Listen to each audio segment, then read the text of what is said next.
Right, ribeye steak. So a lot of people always ask me how to cook steak. It's very simple. So what I did here, I have a ribeye steak here.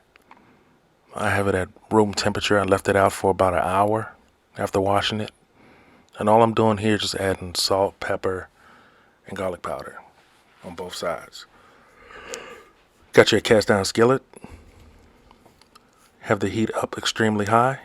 I use avocado oil because it has a high smoking point. It won't burn on you. I cooked it for about 2 minutes and then I flipped it over. See, we got a nice crust that we developed with the salt, pepper, and garlic powder. So I waited another 2 minutes. And then I flipped it again. And I decided to just turn it.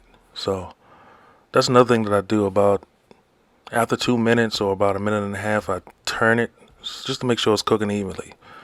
The steak's going to cook evenly because we waited for it to get to room temperature.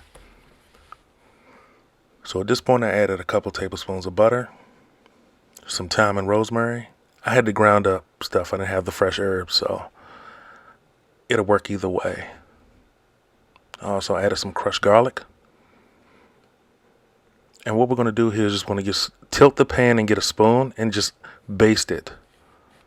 Just baste it, baste it, baste it. And then turn it over and do the same thing.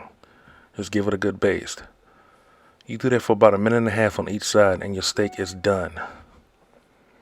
It depends on how you want it, whether you want it medium, medium well, medium rare. I cooked it for about medium. Here I added my mushrooms, my onions, some Worcestershire sauce, and I finished it with some butter. And that, I'm just going to pour that on top of the steak. And there it is. I ate it with some broccoli and some butter. It was delicious. Make sure you try it.